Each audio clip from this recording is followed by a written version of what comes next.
শুধুমাত্র আলু আর একটা ডিম দিয়ে এত সুন্দর একটা নাস্তা বানানো যায়, আমার মতো হয়তো আপনারাও জানতেন না।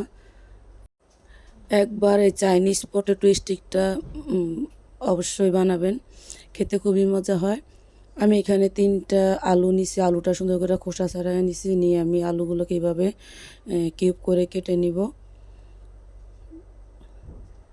সবগুলো আলু হলো এক সাইজের কাটতে চেষ্টা করবেন, এতে নাস্তাটা দেখতে খুবই সুন্দর দেখা যাবে। এইখানে আমার এই যে সবগুলো আলু কাটা হয়ে গেছে, আমি এইভাবে আলুগুলোকে কেটে নিচ্ছি।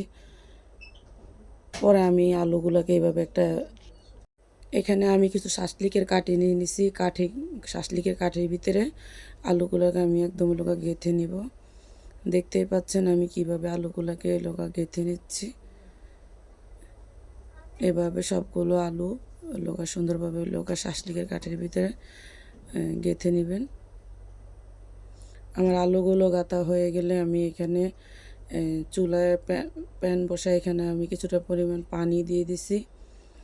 পানির ভিতরে আমি এই আলুগুলোকে হাফ সিদ্ধ করে নেব, পুরোপুরি সিদ্ধ করব না, হাফ সিদ্ধ করব। পানিটা যখন হালকা গরম হয়ে আসবে, এখানে আমি নুন, হলুদ, লবণ আর একটু চাট মশলা দিয়ে দিছি, এতে আলুটা খেতে খুবই ভালো লাগে।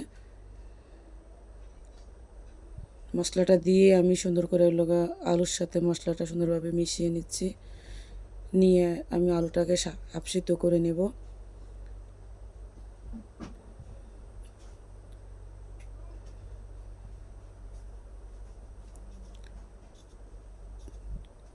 এখানে আমার আলুগুলো সিদ্ধ হয়ে গেছে, আমি আলুগুলোকে সুন্দর করে উঠিয়ে নেব। এখানে আমি একটা বাটিতে একটা ডিম, লবণ, মরিচ, গোলমরিচের গুঁড়া, চাট মশলা,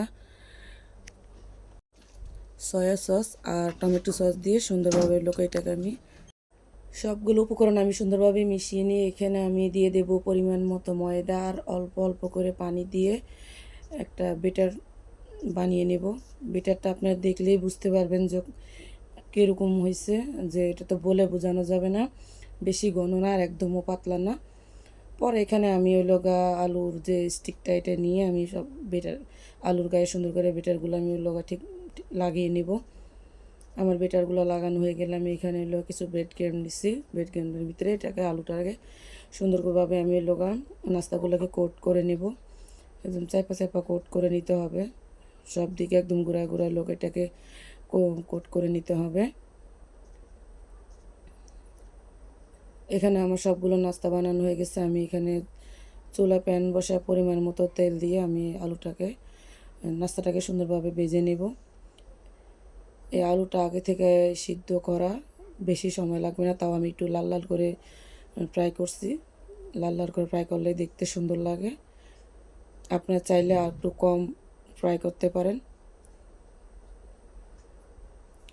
আমার সবগুলো নাস্তা ফ্রাই করা হয়ে গেছে, খেতে খুবই মজা। উপরেটা হবে একদম ক্রিসপি আর ভিতরটা হবে একদম নরম, জুসি।